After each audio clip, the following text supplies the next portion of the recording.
Why should I prepare food for you? You're not my bloodline. I don't even call you family. Don't get too comfortable with me. Why are you even here in this house in the first place? I asked my son and granddaughter to come over so I can spend some quality time with my family. Can you leave us alone? Awkwardness filled the living room of my parents-in-law's house. My mother-in-law, who he eliminated every time we saw each other, was a big pain in my neck. But one day, Mommy, oh my God, it's Grandma. what happened? My blood drained from my face when my panic-stricken daughter told me what happened. My name is Amelia. I married my husband Peter when I was 25 and gave birth to my daughter Olivia when I was 29. I quit my job upon marriage and have been a housewife.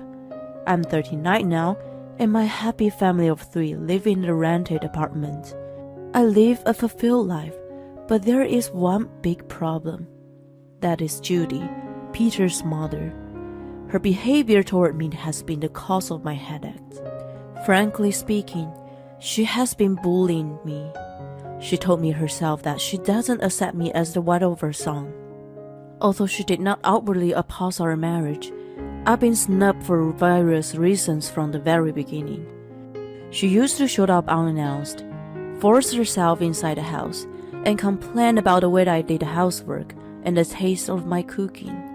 Before I came pregnant with Olivia, she made unreasonable demands that I have to give birth to a boy. Then she would bring her worn-out, tattered clothes to me, saying, "They look good on you." She even sent me health-rotten vegetables on COD without my permission. In short, she has done pretty much everything that most people would call baiting. What keeps me sane is that Peter and Olivia are always on my side. Whenever Peter finds me being bullied by Judy, he always intervenes. Olivia tells her, "I don't like it when you speak ill of my mom," when Judy talks bad about me. When I go to my in-laws' house, she says something sarcastic about me even in front of Brian, my father-in-law. Every time, he scolds her not to say such things. She never minded and continues to torment me as if it was part of her daily routine. One day, Olivia came home from school with a gloomy look on her face. Normally, she cheerfully shouted, "Mom, I'm home," at the front door, but she was silent. "Hey, sweetie, you're home. What's wrong? Did something happen? Are you sick?" "Hey, Mom, nothing. I'm fine." She brushed it off, but continued to look as if she was in the state of deep thought after that. She was always smiling and cheerful, so it bothered me very much.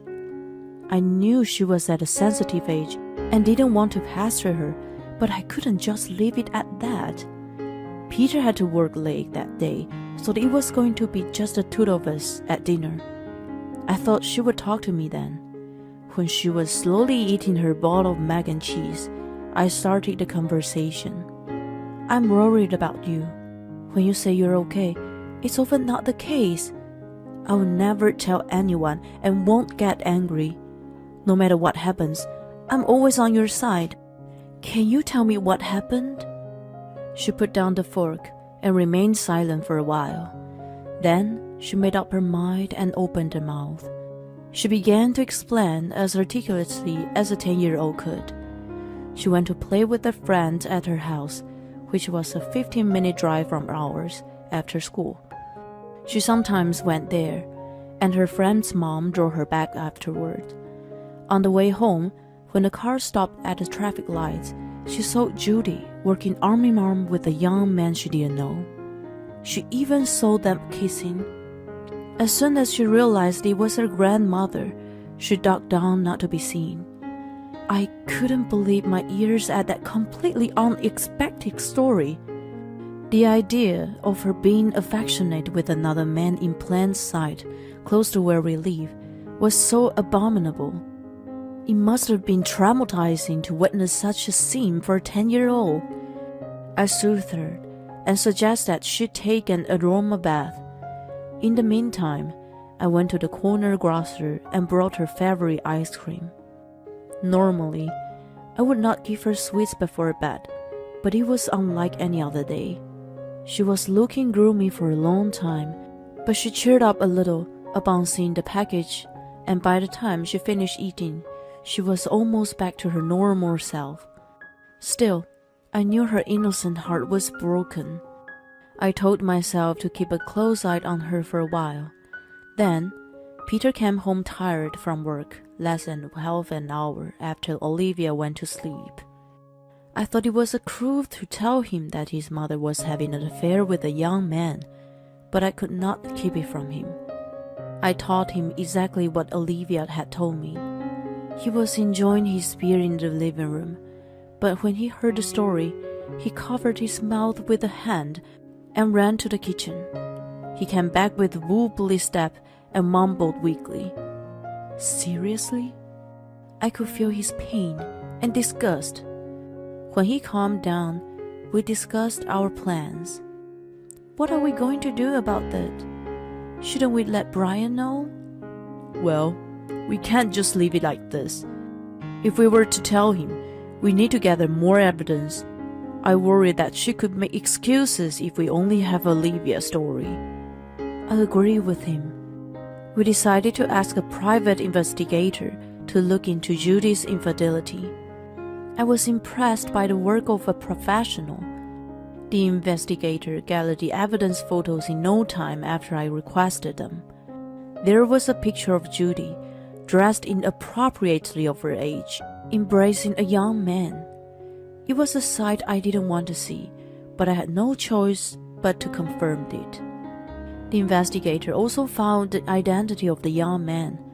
He was a college student who actively looked for older women. Judy had been contributing a considerable amount of money to him. There was also a photo of them entering a designer's brand boutique. It didn't look like adultery, but rather she was being swindled by the young man. Anyway, there was no doubt of infidelity, and she must have been aware that it was cheating on her part. We got concrete evidence to trap her in. We weren't going to let her get away with it. The only thing left was when to tell Brian. While Peter and I were waiting for the right moment, Judy called him asking him to come over on the weekend. That was great timing. If I went there, she would most likely find a way to bully me. I was certain of that from my past experiences. If they were the case, I could expose everything then. Who would be laughing in the end? The weekend had arrived. I was usually pressed about visiting Judy, but I couldn't wait to see her that day. I could finally reveal her misdeeds. What I was imagining this and that. My family and I arrived at my in-laws' house. As soon as we parked the car, Judy opened the front door with a smile on her face. "Ah, you're here. Hi, Peter and Olivia. Welcome. I prepared a delicious lunch and it's waiting for you. Come on in." As I had expected, her bullying started right away. She acted as if I were not there. She turned her back on me and didn't make eye contact. Even though I was annoyed by her boldness, I tried to think it wasn't a big deal and calmed myself. Peter was about to say something to her, but I stopped him. We needed to be patient. It wasn't better to let her carry on with it and then knock her down. When we were in the living room, Brian was sitting on the sofa, watching TV. "Oh, Amelia, Olivia, and Peter, welcome. Nothing exciting here, but make yourself at home." He always called my name first. It might have been nothing to him, but it always made me very happy. As I exchanged greetings with him, Judy happily said, "We got a delivery for lunch. Come on, let's eat together. I'm sure the food is delicious." She laid out the plates on the dining table. The lunch was Thai food. There was a papaya salad, pad thai, green curry, tom yum soup, and so on. They sure looked delicious, but I was allergic to coriander. Judy, of course, knew that. You know, Judy, I'm allergic to coriander, right? I'm sorry, but I can't eat most of them, she answered. I know that, dismissively. Then, words began to pour from her lips, as thought a dam inside her had broken. I don't need you to tell me what you're allergic to. I didn't count you in for lunch anyway. My family is only 4 of us. Brian, Peter, Olivia, and me. Why should I prepare food for you? Why are you even here? I invited Peter and Olivia to come over. What an inconsiderate person you are. She was unstoppable. Let me make this clear, Amelia. You should be ashamed of yourself for being a half-hearted housewife who doesn't even do housework and sits idle all day long. You shouldn't just take advantage of the kind and hard-working Peter. I mean, you don't work and you neglect your housework. What do you do all day every day? You're not having an affair with some guy, are you? Who knows? Me? Having an affair? Who was talking? Peter, who was standing next to me, gave out a groan of dismay. Well, it was about time. I couldn't believe she brought up the perfect subject herself. I asked Peter if I could bring it up. He nodded enthusiastically. Not only had she been nasty to me, but she had traumatized Olivia. I was going to make her pay for all of that. I took out the photo evidence from my bag and handed it not to Judy, but to Brian. They looked at the pictures in confusion. At first, both of them seemed not to understand what they are looking at, but as soon as they realized, their faces changed color. Brian's turned red, and Judy's turned white. I was amazed by the contrast. What are these? As you see, Judy's having an affair with this young man. Olivia saw them together. She suspected me of having an affair, but it seems she was just talking about herself. No, that's not true. I'm not having an affair with Justin. It's purely... Judy was so panicked that she blurted out the young man's name. Brian got angrier and shouted, "Who's Justin?" I heard you brought a lot of things for him. A total of about a couple of thousand? No, I think it's more like a couple of 10,000. You're a housewife too, so where in the world did that money come from? It can't be the money Brian has earned, can it? Oh, you're so bad. You shouldn't take advantage of his kindness. I took the opportunity to press hard on her. Judy was horrified, and even thought her mouth was moving. No words came out of it. She probably never thought that I would talk back to her. Mom, that's been so good to you, hasn't it? Why do you have to cheat on him? I'm ashamed of you for not only bullying Amelia, but doing unspeakable things behind his back. You don't love Grandpa? I feel sorry for him. I don't like you, Grandma. Peter and Olivia was blamed her harshly. I knew something was fishy. You've been sneaking out day and night lately. I checked the bank account and found that you had been withdrawing little by little. I never thought that you were having an affair with such a young man. Brian shook his head in disbelief. Pushed to the edge, Judy somehow rebounded and lifted her chin in defiance. What I do is none of your business. I will live my life the way I want to. Brian erupted with anger at her attitude and shouted at her to get out of the house. His fury didn't subside after that, and the two ended up filing for a divorce. Judy had no income and no savings, so she could no longer contribute to her beloved Justin. He simply abandoned her. How did I find out? Judy told me herself. She was so desperate that she turned to us and stormed into our house. She hoped that we sympathized with her if we knew her devastation. I only have you to rely on, Peter. I can't get in touch with Justin anymore. Please, I apologize to you too, Amelia. I don't trust you anymore. Why don't you just live your life the way you want to? Like you said before, not my business. Of course, we had no sympathy for her.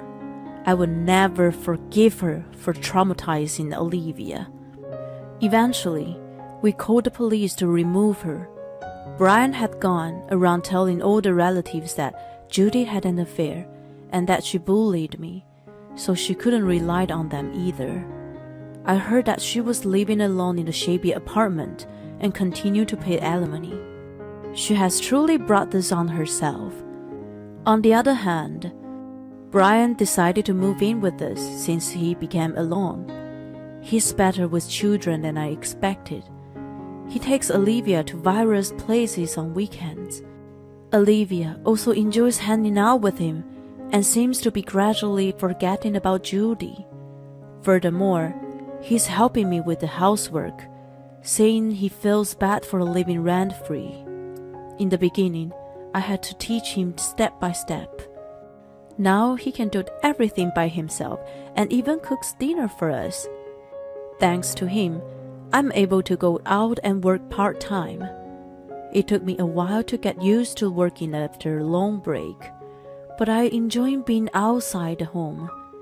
I'm even thinking about getting a certification in something. Since Brian has moved in with us, I can feel the quality of our life improving. He protected me when Judy bullied me, and is still supporting me in many ways. Judy was truly an idiot to betray such a nice man. I learned from her mistake not to indulge in immediate greed, and to be grateful for the happiness I have now.